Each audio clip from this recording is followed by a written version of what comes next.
All right. Welcome, everyone. We'll get started here in a few minutes with our LinkedIn Live. I have my panel here with me, and we just like to start as we're waiting for everybody to join.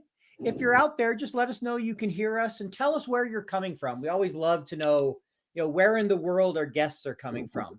Last I saw, we had about 240 people registered, and it seemed like it was all over the globe. So just as you're coming in, we'll get started here in another minute or two. We're just a little early, but if you're already on the stream, just let us know where you're coming from.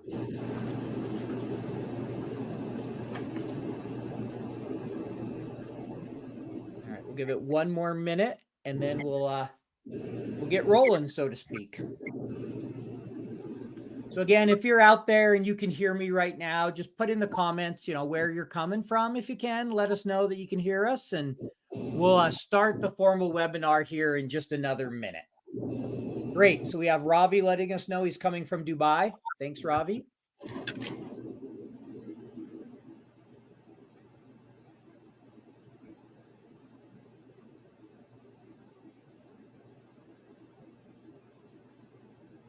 Great. We're starting to have everybody kind of come in. We got Raphael from Poland, Viola from Nigeria, Mercy from Nigeria, Maxwell from PA. I'm going to guess that's Pennsylvania. Got Washington, D.C., Ghana, France, Mauritius. So we got great. We got them all coming in. We got quite the global audience here today. We got someone from Santa's Workshop. I might have to show everybody that. Thanks, Michael. Can I put in my order for what I want for Christmas? Anyway, all right. So always fun to have a little bit of fun. So I'm really excited. This LinkedIn Live is brought to you by AFP. And I have here with me 3 distinguished guests. And we're going to talk about the FPAC. I think a lot of people have questions about that. I know I get a lot of questions about it. So where we're going to start is we're just going to go around the horn here, so to speak, and have each of our guests take a minute and introduce themselves. Just tell us a little bit about yourself and your background. So why don't we start with you, Megan? Hi, thanks so much, Paul. I'm very honored to be here today. My name is Megan Ladd. I work for the Association for Financial Professionals, and I am the certification manager for the Financial Planning Analysis Certification Program. Great. Thanks, Megan. Jessica. Hi, everyone. Thank you for having me, Paul. My name is Jessica Martin, and I work at a company called RightWorks, and I am the manager of FP&A there. Great. Thanks. And Sultan? Thank you, Paul. Hello, everyone. My name is Sultan Mujallid. I'm the FP&A director at Saudi Air Navigation Services, plus 17 years of experience and certified FPAC. Great. Thank you. And just so you know, both Jessica and Sultan and myself, we all have the FP&A certification, and Megan helps manage that program. So we're all intimately familiar with it. So where I want to start, and we'll throw this question to you first, Jessica. When did you earn the FPAC and why? We'll start with that. I had to go back and look up when I actually did it. It was May of 2021 when I was certified. So I'm just at the end of my first cycle. And I chose to do it because, of course, 2021 was in the middle of COVID and there weren't a lot of conferences that I could attend. And I fully believe in continuing education. So I was looking for an opportunity to do that. And this kind of fit right in line with what I do as an FP&A manager and as a senior analyst at the time. So that's why I chose to pursue this certification. Sure. Yeah. In 2021, there wasn't a lot of in-person events you could go to. I Absolutely could understand not. you probably had a little more free time to study than normal. Yes, for sure. Totally understand that. How about yourself, Sultan? Yeah, certainly. I started the certification, started the study for it since 2017. And I passed part 1 in September 2018 after 1 year of studying. And I passed part 2 in September 2019. So I'm certified since 2019. So almost 4 years there. Great. As for myself, I did both tests in 2023. I finished that. I think it was September.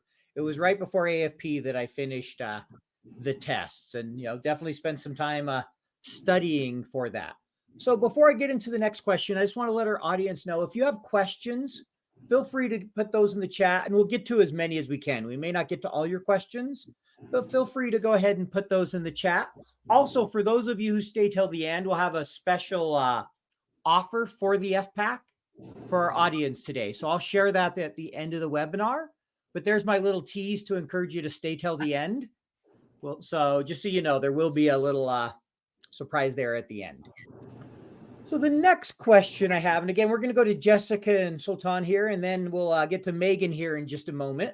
But I would love to know, Jessica, how has it helped you in your career? What has been the benefit of doing the FPAC for you? I mentioned a minute ago in my introduction of why I did it. At the time was a senior financial analyst, and I was looking at where I'd like to take my career, and the natural next step seemed to be manager of FP&A. And I think this certificate really positioned me to be ready to take that next step and really advance my career in that respect. Great. And how about yourself, Sultan? Yeah, actually, it helped me a lot because when I started my career, I started in a different department than finance. Then I joined FP&A in 2009. That was a long time ago. And I continued in FP&A as an experience only until 2017. And when I reached 2017 and FPAC is being explored by me and started studying for it, I thought that I have an experience, but I don't have a certificate specifically related to the FP&A. I was actually studying the another material, then I skipped it to the FPAC because FPAC will support my experience in FP&A into a strong certificate. So that will boost my progression in my career. So that is one of my great ambitions to get the FPAC. And as a result of that, after I got certified in 2019, I worked in developing myself in other areas into my professional career.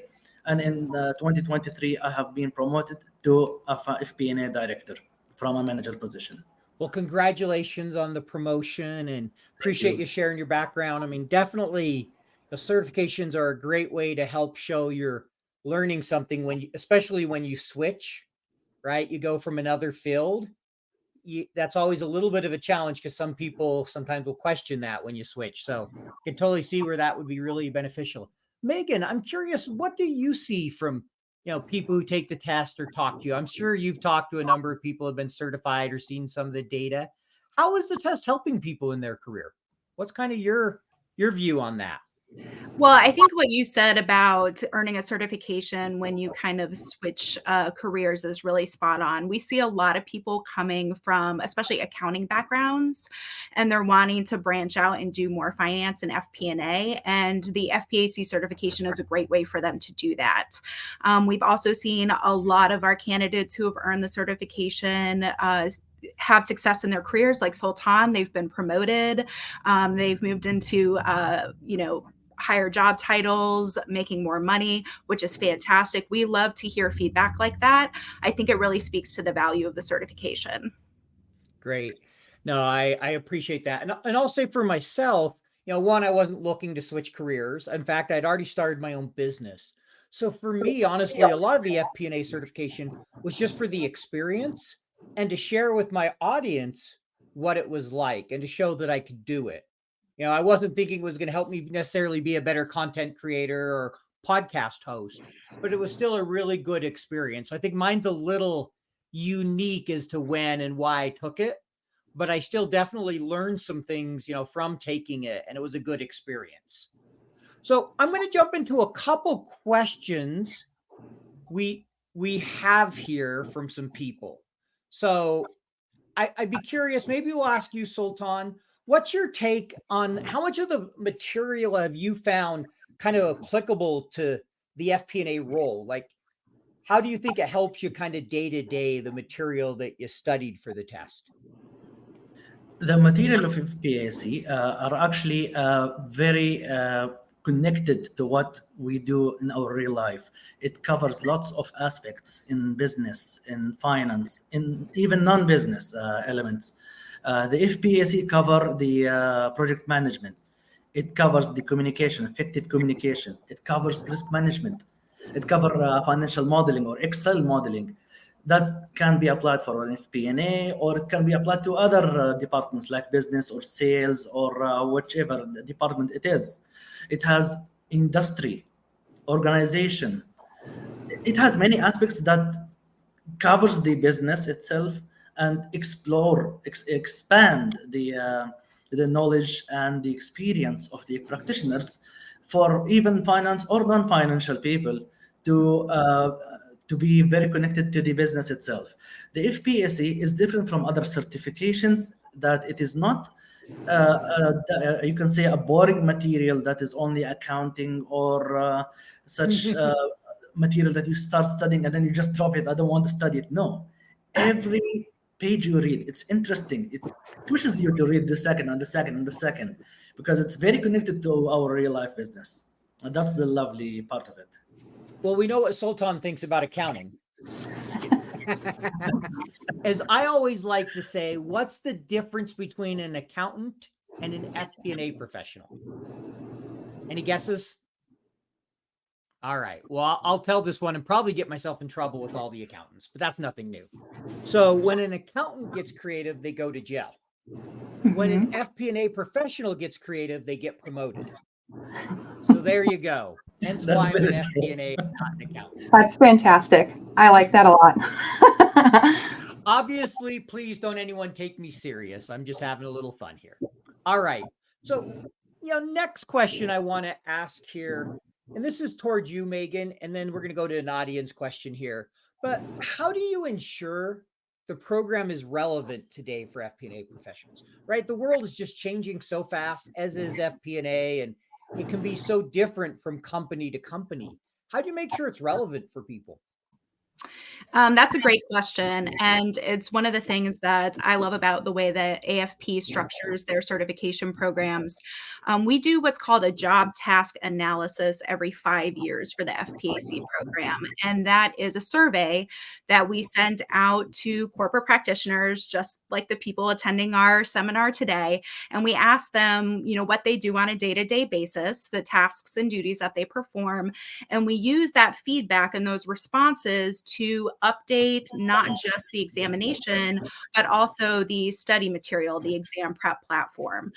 So everything you're seeing is coming directly from practitioners who work in FP&A every day, even down to the items you see on the test itself. We do update those exam questions, again, every 5 years. And the people who write those questions work in corporate FP&A. So, as soon as people get certified, they'll usually get an email from us, hey, want to volunteer to write some questions? So all of the people who work in FP&A day-to-day are the people who are actually contributing to the program and making sure that it stays relevant. Thank you, Megan. And I can validate that. I have my inbox, some stuff from Kendall at AFP to review around Excel and some of the technology material. Got to do that here in the next week or so. So I can attest to the fact that they do ask people who've completed the certification to give feedback, to be involved in the process. I know people that have helped with, tests and different things on it. I've talked to a number of people who have been on different committees. And so it isn't just someone, say, academic or someone removed from the field helping develop the test. It is people who are mostly actively working in the field, right? And so I think that's a real benefit, and that helps ensure it meets, the general needs of most people. Obviously, there's always going to be some exceptions, just like any career you choose, where you may take the test. Some applied to my job, some didn't, just depending. Because what I've found, and I think Jessica and Sultan could probably agree, is FP&A can be very different from company to company. There are some core things that we all do: budgeting and forecasting, analysis, month end. Beyond that, it's amazing how different it can be. And I see Jessica nodding on that, so I'll give her an opportunity to speak to that. I think it's very unique in the sense that FP&A we all have like the same fundamental skill set, but with the way we apply it in our individual jobs can be very different. And I think this certification gives everyone that framework and ground level, and grounds everybody to the same principles, and then applying it to our individual roles has been super exciting. Yeah, great. How about you, Sultan? Any thoughts on that? Sorry, I did not hear you well, Paul. Oh, yeah. Let me just So questions on, just kind of FP&A and the test and how different FP&A can be from company to company, some of those type of things. Have you seen it Yes, be yes. very different from different places in your career? It is different from a company to a company. Depends on the structure, depends on the business nature itself, depends on the experiences, the policies, the way the business operates. I have worked in +4 companies so far, and every company has a different approach. There are some common points or steps between a company to a company, but the budgeting approach, the forecasting approach, the business planning approach, it's totally different. And especially, I worked in an FMCG for 13 years, and it's it's a manufacturing company. So the planning and budgeting is totally different because we have lots of complexity into that business. Then I went to another company. It was less complex, but it has a wide diversification of sales markets and regions. The production was easy and the supply chain was easy, but the sales is huge. So the difficulty or the challenge wasn't in terms of the production, in terms of the planning of the cost. The challenge was in the distribution and placing the proper margins with each country, with each customer. It was quite interesting. So what I can say is that FPSC changes from a company to a company to some extent. There are some fundamentals that does not change. However, there are some things that need the FP&A practitioner needs to adapt to these changes. Great. Thank you. I appreciate that. So we've seen a few questions about this, and we'll get to a couple of them from the audience. But I think this is one probably everybody wants to know, right? Tests can take a lot of time. They can be a lot of work. And I see some laughing going on there. People could probably remember some late nights. So, I'd like to start with just getting an idea, like, Jessica, how long did you spend studying for the test? Do you have an idea of maybe how many hours or how much time you put in? And did you do both level 1 and 2? Or do you come from an accounting background? I think some people only have to do 2 depending on their background, test 2, right? I did do both parts of the exam. I am a former accountant, so I chuckle at the accounting jokes. But I don't remember exactly how much time I spent in terms of number of hours. I do know that it was a decent amount of time where I'd get up a little early and study before work or during lunch and that sort of thing, and run through the flashcards and the different materials. But I don't know exactly how much time I spent on it. But would you say it was, hundreds of hours? Would you say it was, less than that? Do you have any kind of ballpark? I want to guess probably around like 40 to 50 hours, I think I spent on it. Okay. And I'm curious real quick for you, Megan, what's the kind of average time that you find somebody spends studying? So we generally recommend anywhere from 70 to 100 hours. We're making the assumption now that most of the candidates are coming in with 2 to 3 years of work experience.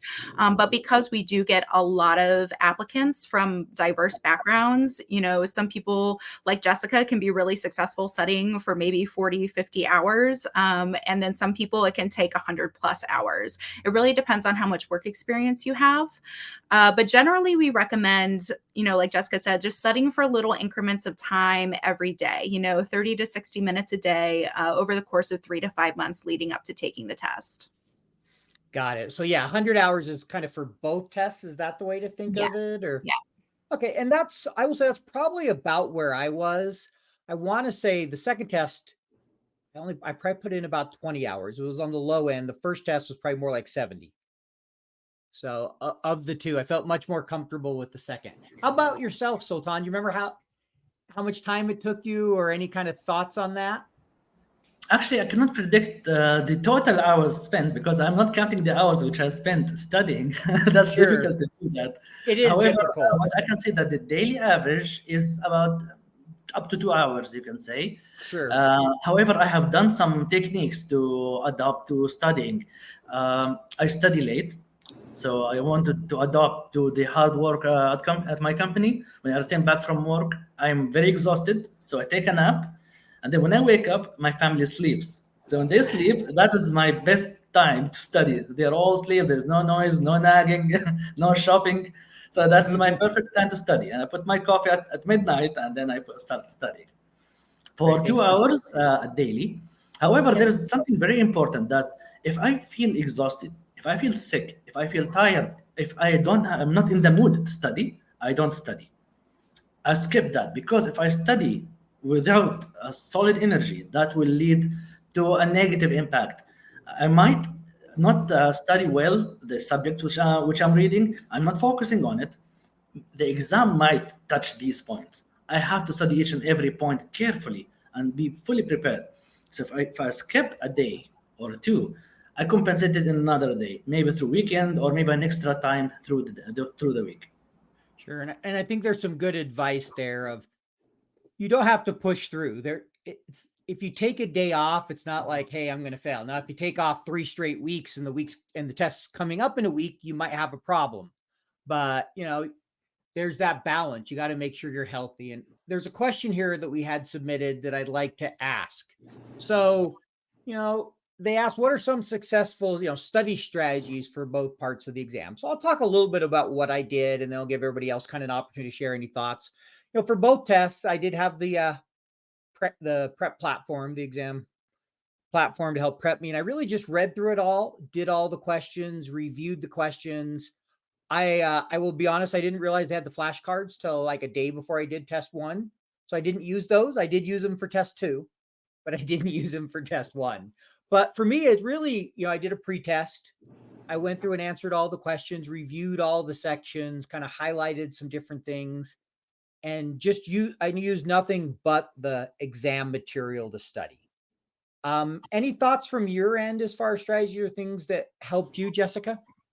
I think our strategies are very similar in the sense that I did the pre-test. I used the prep platform for all of my studying, and I really broke it down into little parts. And I focused on the areas where I might not have performed as well on the pre-test, and that's where I really spent my time and focus. And then if I had time, I would go back to the other areas and really just refresh my memory. And I knew about the flashcards and I used them the whole time. So it would be very frequent. I'd pull them out like in between meetings or at lunch, and I always had probably a stack in my bag with me. So if I had downtime, I was reviewing them.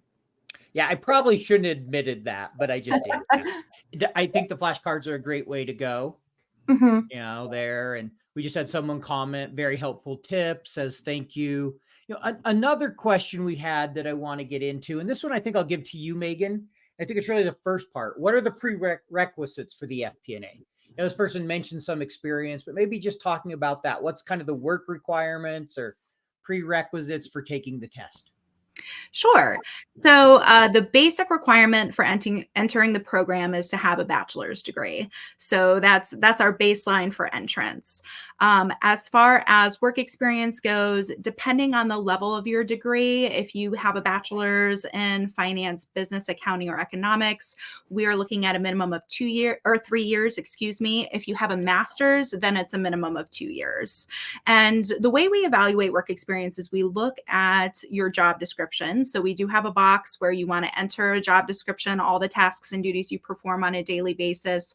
And then we ask you to break down the percentage of time you spend performing specific tasks. And the tasks that we look at are budgeting, forecasting, modeling, corporate financial planning, and financial analysis. So those are the things that for us are really the standout in FP&A that you need experience in these 5 tasks to understand this particular segment of finance.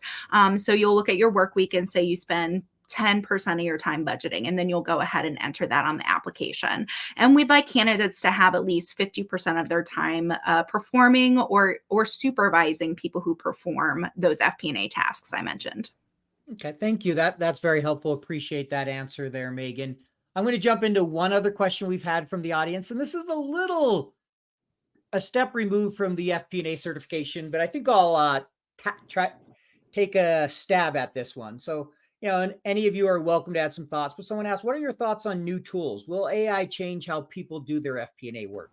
I mean, I think AI has the ability to disrupt just about every role to some extent. It's a question of how much, when, and in what ways. We're already seeing some, right? It can do analysis for us now. The biggest thing you have to be careful of, and I always warn this when I do any training on it, never give a tool online your company data. You wouldn't put it on the front page of the Wall Street Journal. You wouldn't put it out on the internet. Don't give it to generative AI. I just want to make that real clear. But there are things you can do. It can help with emails. It can help with analysis, picking a best chart.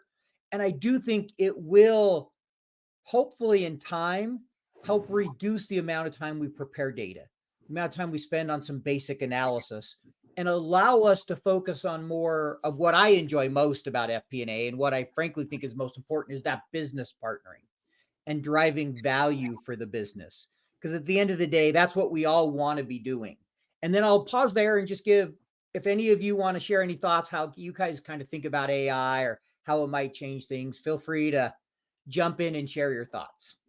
Sure. I think what you said about allowing us as FP&A professionals to really focus on the business partnering rather than sitting and hiding behind spreadsheets and our planning tools. We can be out there with our companies, really driving that value of what FP&A brings. If we're spending less time, grinding through formulas and grinding through the models, if it can help there and get us out into the world more, I think that would be a huge step forward for FP&A. Great. Okay, thank you, Jessica, and thank you, Paul. I think in terms of AI and incorporating AI into the business, there are some companies or entities does not allow AI into the work firms. Mm-hmm. I am working in a semi-government entity, and they blocked the AI for Bing or for ChatGPT. They have blocked it because you might inject into the AI platform some critical and sensitive information. That is a cybersecurity issue that could cause harm to the company. You cannot leak sensitive information to an AI platform. We don't know how it will be used or what hackers could do if they catch this data in some way. So that is a very important point to consider for AI. Additionally, AI will be a very helpful tool for the FP&A specifically and for the business generally. However, my belief that it should be used and can be used to support in some queries and some I don't know, maybe definitions or whatsoever. However, let us not use the AI for stuff like, for example, create me a report, do me and create a whatever something for the business. Let it not do the job for you that makes our brains lazy. Let us use our brain. Let the AI support us in doing our job. At the end, we are humans and we are the control of the AI. We should adopt the AI to move our business and move our education, not education, sorry, and it should move our experience into fulfilling the job requirements. But the AI should not drive us through. We should drive the AI into moving forward with our business. Thank you. Appreciate the answer. And just on closing on that, we'll get back kind of the FP&A is one, learn about it. Everybody should be paying attention to it because it's coming. Now, whether you can use it for your company or not, there are different companies that have it in tools. There's those that don't. Make sure you always understand the security measures and the privacy of your data. Nobody wants someone to get fired for putting out information that they shouldn't have. So make sure you know when, where, and how you can use it. But start experimenting. And I do expect it to add value to all of us. It's a productivity tool. And it makes me more productive in my job today. I can tell you that. There are a lot of things I use it for. So kind of moving back to the FP&A here a little bit. There was a question where somebody asked, what about attending in second part of exam and skipping the first part if I have more than 4 ACCA papers? So Megan, what are the requirements for someone opting out of the first part of the exam? Yes, we do have a waiver program set up so that candidates who have certain other accounting or financial credentials can skip part 1 of the test. And we have a full list of those certifications on our website, which is fpacert.org. So I think the list now has gotten pretty long. I want to say there's about a dozen or so other financial and accounting credentials that if you have one of those, you can submit an application to waive Part 1 exam. In regards to the ACCA specifically, you do have to have your ACCA be certified and come up as a member in their database in order to be eligible to waive Part 1. Okay, thank you for adding that, Megan. I hope that answers the question. And I see one question asking about some FP&A tools.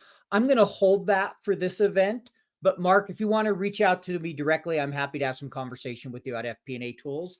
But I want to just kind of get back to the FP&AC focus here, as that's the main part of this this event. So next question I want to ask, and I'll start here with Sultan. Can you tell me what material did you use to study for the test? Did you just use the prep platform? Did you use any third-party materials, or maybe just talk a little bit about what you used to study for the test? Yeah. The main source for studying for the FPAC was the FPAC EPP exam prep platform. That was the main source for me. It has lots of questions. It has, of course, the materials printable into PDF or through the online, through the website in a very great way. The flashcards, case studies. It is a very good and enough tool to study. However, I have relied on other materials. I have in my library physical books, and I have ebooks in my library as well. I rely on it if I was stuck into a topic. For example, if I was stuck into the concept of NRV, for example, or time value of money, or budgeting, or costing, or whatever item within the material, I expand my knowledge through external sources, whether books, whether maybe Google it. I might read or view some lectures through the YouTube that will give me more insights about the topic that I need. But I don't overwhelm myself for information that is beyond the scope of the study that might distract me. So I try to focus on the sequence of the materials because the exam will be within that. Very important that the exam will be a mix between the experience and also the education. So the experience is very important to link it with the studying as well. And that is somehow a source that's very beneficial into the studying progression. Thank you. I appreciate that, Sultan. And what about you, Jessica? What was your kind of materials you used? Was it just the exam prep, or were there any kind of third-party materials you used to assist you as you were studying? It was really just the exam prep. I did print everything out so that I could have like my 3-ring binders of all the materials. And I will say I have saved them. So I do on occasion reference them if I'm like, I think I remembered this topic and I think I go and look it up. And I think that's also a valuable thing for those people that are considering this certification, that if you go through the platform, that material is still useful as a reference point even after you have taken the exam. Yep. And I'll share an example of that. So, I kept a copy of all the material as well. I did that digitally versus printing it all, but it was easier for me that way. But there's a value driver tree where they show how you go from, the financial drivers all the way down to the performance indicators.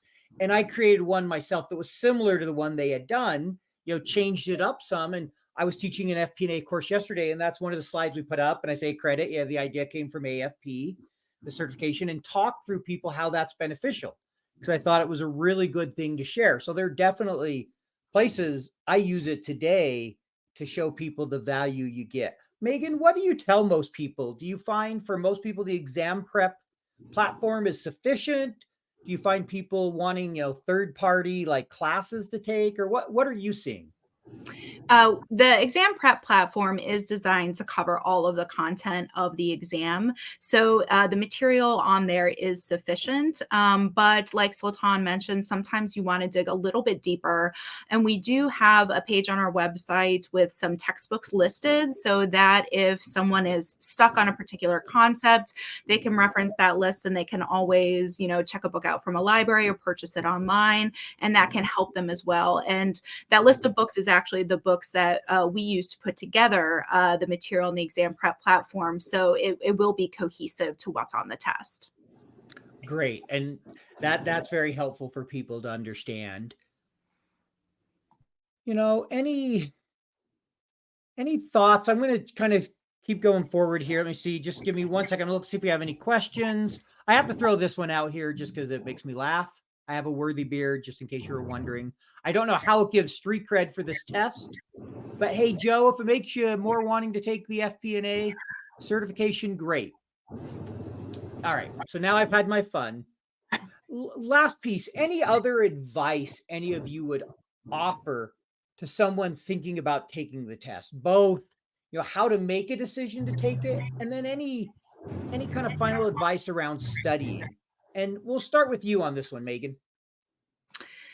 I think that Jessica and Sultan have both done a great job explaining how the FPAC has helped them in their career. And so my advice would be for anyone who is kind of looking for, an edge, whether they're looking to move up in their career or switch careers, certifications are great for that. And for financial planning and analysis, the FPAC is really the only certification that is specifically focused on that area of finance. So if that is where you see your career moving or where your career lies, then the FPAC is a great certification for you. Great. Thanks, Megan. Jessica, your kind of final thoughts on that. I think I agree entirely with Megan, and I'll also put the spin on it that I think I mentioned it earlier, that I fully believe in continuing education and whatever form that takes for you. I would encourage everyone to do that. But I think if you're in FP&A, this is the only certification that is truly geared towards FP&A professionals, and I would encourage anybody that's in this field to consider taking this exam. Thanks. Appreciate that. Sultan, your kind of final thoughts here. Thank you. Actually, I have some advices for whomever want to enter the exam of FPAC. Number one, when you want to study, you have to please avoid distraction and study in a very quiet environment with the full focus. So you will grasp the information and it will be stuck in your mind. The second advice which I want to give is basically when you enter the exam, the night before the exam, you should rest very well. Don't study, don't overwhelm yourself with reading and going through the material before the day of the exam. That will make you panic and make your brain unrested. You need to take a full rest the day before the exam. Don't study anything. Just rest, relax, and go to the exam in the morning or whatever the time you select, and be confident that you will pass the exam. The third advice, that during the exam, when you start the exam, you might panic when you start the exam. If you panic, you need to calm yourself. If you feel that you started to lose focus, flag and skip until you answer easy questions. When you answer these easy questions, you might regain your trust back and your confidence of yourself. If you got that confidence, you will get back to the questions which are unanswered or flagged. You'll say, okay, why did I flag this? This is very easy. Then you start to get your confidence and you will answer that. Flagging is important in exams. You need to flag the questions which are long or has some calculations that might take time from you. Flag it and pass. Answer the quick and easy questions. When you finish, you will find, let's say that you have an hour and a half for 30 questions flagged. When you divide the questions pending for the time, now you have a sufficient time. 30 questions for 1 hour and 30 minutes. So you take your time now reading the questions, answer it quietly, and then you will find yourself ending the exam with a sufficient time. And you can do it. You can pass the FPAC exam if you are well prepared, well rested, and you have the full confidence of yourself. Good luck, everyone. Thanks. Appreciate that advice. So we're going to have another question here, and then we'll open it up to some questions from the audience since we have a few minutes left. But the last one I'm going to ask is really around the future of FP&A. So Sultan, we'll start with you. What has you excited about FP&A and the future of this field? Yeah, thank you. Actually, I have touched that maybe into the transformation of accounting to FP&A, because what we are seeing so far is that the evolvement of business now going to FP&A, shifting from accounting to FP&A. We have exercised that in real life, and I saw that. And many people who are getting interviewed in the company that I'm working on, they are accounting and they want to shift from accounting to FP&A, because I believe that FP&A is the future now. It is the focus for the plan, for the uncertain environment and industry that we are into. the great evolvement of technology, of artificial intelligence, of the business circumstances. You can see even the changes in political conditions. It evolves very rapidly. So FP&A role here is very mandatory. They step in and they take the decisions in terms of planning and manage uncertainties. So that is why I believe FP&A is very crucial these times to give it a clear focus, clear adaptation to the changes in the environment and being resilient. Thanks. Appreciate that. How about you, Jessica? What has you excited about the FP&A of tomorrow? Um, that's a really good question. I think the FPA of tomorrow, I think over even my career, I've seen it, and my work here at RightWorks, in the sense that FP&A wasn't a thing we did. It was the budget was an item on the to-do list, and we've really moved it forward to really being that value-driven business partnering group. And I think bringing that even strengthening that into the future is where I'm excited, and I'm excited to see like potentially what do the new tools going to impact. Can we be smarter about the forecasting we're doing? Is there other value areas that we haven't touched yet that we can really partner with other organizations and figure out what that looks like as we move forward? Great. Any thoughts you have on this, Megan? I think Sultan was spot on when he said there's a big movement from accounting to FP&A. We definitely see this just reflected in the candidates who apply to our program. A lot of people coming from accounting, a lot of people coming from auditing even, and moving over to FP&A because they want to, diversify their knowledge and change the path of their career. And that's great for us to see. Sure. Thank you for sharing that. And so we had one question on here that I'll throw to you, Megan, and then I'm just going to also let our audience know if you have any other questions. We have about 3-4 minutes left, so please go ahead and put those into the chat, and we'll do our best to answer any questions before we wrap up here. But there was someone who asked, they mentioned they had an expired certification due to financial reasons. Are they able to go to part 2, or do you have to have a certification that's active to waive part 1? We do require that the certification be active. But if your certification is currently inactive, you can apply to the FPAC program and actually defer the waiver application. And then you can always go back and renew that certification and then reapply for the waiver again. So we do allow the space to do that. And then you can just proceed with studying for and taking part 2 until you're ready to apply for that waiver for part 1. Great. And I'm going to go ahead and share now. We have a little code that I'm going to share for those who are interested in taking the test. So give me one moment here. Let's see.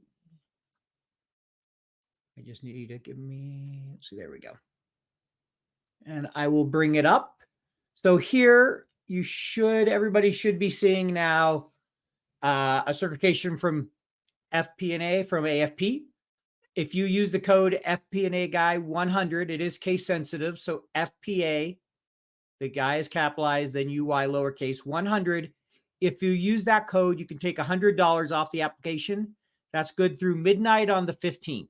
So for those of you who are considering it, maybe that will motivate you to pull the trigger there. But you do have that certification that's available to each of you. So I'll leave that up there for just a couple seconds, and then we'll check and see if there's any questions. Another 10 seconds or so. So again, FPA Guy 100, and that will save you $100.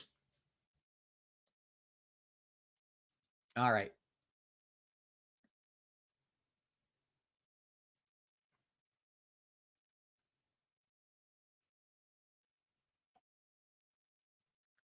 All righty. So we'll just give it a minute here. If we don't get any more questions, we'll go ahead and wrap up. But we really do want to thank all of you for joining us today. Especially, I want to thank our panel, Megan, Jessica, Sultan. I appreciate you carving some time out to share your thoughts. I really enjoyed getting to chat with each of you.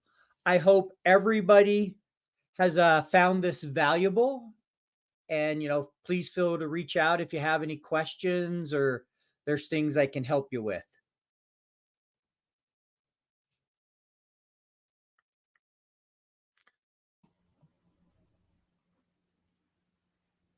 All righty. We'll be here for about one more minute or so if there's any questions, and then we'll go ahead and end the stream.